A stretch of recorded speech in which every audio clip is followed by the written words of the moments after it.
حضرت عبداللہ بن عمر رضی اللہ تعالیٰ عنہ حج کرنے کے لیے آئے.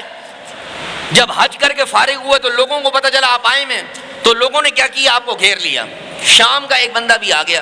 سنیں, غور سے سنیں, آپ سب کے کام کی بات بتا رہا ہوں, اور خاص طور پہ ان بغیرتوں کے نام پیغام چھوڑ رہا ہوں کہ جو بیٹھ کر رسول کریم صلی اللہ علیہ وسلم کے صحابہ پر نکتہ چینیاں اور تان زنیاں کرتے ہیں. سنیں, وہ بندہ آپ کی محفل میں آیا, اٹھ کر کھڑا ہوا, بولے بھائی مجھے آپ سے سوال کرنے حضرت عثمان کے بارے میں.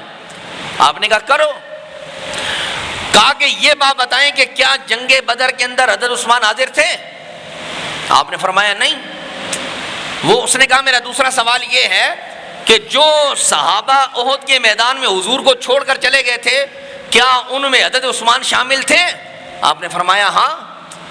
اس نے کہا کہ جس وقت حدیبیہ کا معرکہ ہو رہا تھا, جب بیعت رضوان ہوئی تھی, تو ان تمام صحابہ میں کیا حضرت عثمان موجود تھے؟ آپ نے فرمایا نہیں. تو اس بندے نے اللہ اکبر کا نعرہ لگا کر کے اس نے کہا بس مجھے یہی معلوم کرنا تھا. یہ کہہ کر کے جب وہ جانے لگا نا, تو آپ نے فرمایا رک جا رک جا رک جا رک جا. جو سوال تو نے پوچھے ہیں نا, ان سوالوں کے تو نے یعنی جواب تو لے لیے, مگر یہ بھی پوچھتا جا کہ ان کے پیچھے محرکات کیا تھے بھائی, ان کے پیچھے باتیں کیا تھیں. تو آپ نے کہا کہ تو نے پہلا سوال کیا کہ وہ بدر کے معرکے میں موجود تھے. میں نے کہا نہیں. تو پوچھنا کہ کیوں نہیں تھے, یہ بھی تو پوچھ کے وہ کیوں نہیں تھے. تو سن, وہ اس وجہ سے نہیں تھے کہ محبوب کی پیاری صاحبزادی حضرت رقیہ بیمار تھیں, اور حضور نے انہیں فرمایا تھا کہ آپ کو بدر میں جانے کی ضرورت نہیں ہے, آپ ادھر ان کی عیادت کریں, بس ان کے پاس رہیں.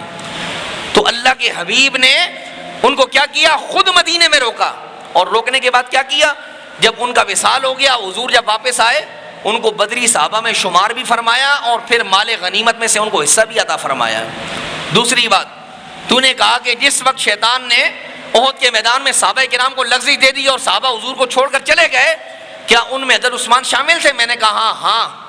تو سن, واقعی ایسا ہے, اس میں حضرت عثمان تھے, مگر قرآن کریم میں اللہ تعالیٰ فرماتا ہے اے میرے نبی کے صحابہ, میں نے تمہاری اس خطا کو معاف فرما دیا ہے. اللہ نے جب معاف کر دیا تو کون ہے سوال کرنے والا ہے؟ کیا میں اور آپ کم خطائیں کر رہے ہیں؟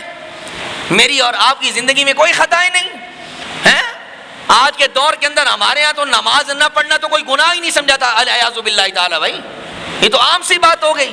ہم گلیوں میں محلوں میں بیٹھ کے ٹائم ضائع کرتے ہیں, اذان ہوتی ہے ہم مسجد میں نہیں آتے, لیکن اس کے باوجود ہم صاحب عزت ہیں.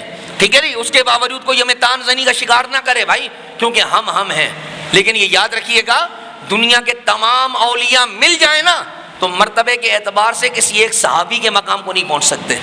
ان کا مقام اور مرتبہ یہ ہے. اور سن, تو نے جو تیسرا سوال کیا نا کہ حدیبیہ کے معرکے کے اندر جب بیعت رضوان ہوئی تو تمام لوگ موجود تھے مگر عثمان نہیں تھے, تو کیوں نہیں تھے؟ اس کی وجہ یہ ہے کہ محبوب کریم صلی اللہ علیہ وسلم نے خود ان کو اپنا سفیر بنا کر کے مکے کی طرف روانہ فرمایا تھا, اور فرمایا کہ آپ جا کر کے اہل مکہ سے بات کریں. اور یہ میں عموماً کہتا ہوں کہ دیکھیں, حضور کے ہر صحابی کی کوئی نہ کوئی انفرادیت ہے, اور حضرت عثمان کی انفرادیت جانتے ہیں کیا ہے؟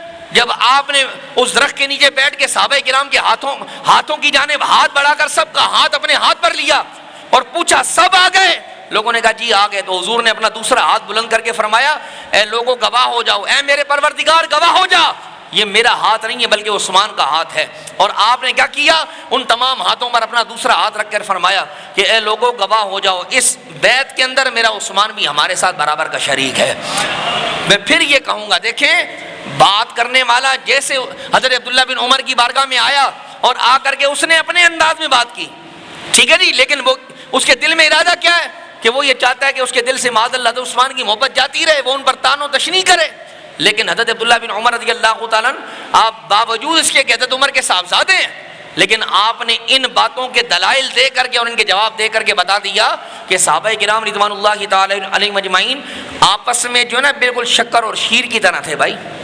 ٹھیک ہے جی, آپ نے اس کی بات کو ہوا نہیں دی, تو تاریخ میں لکھی ہوئی بات.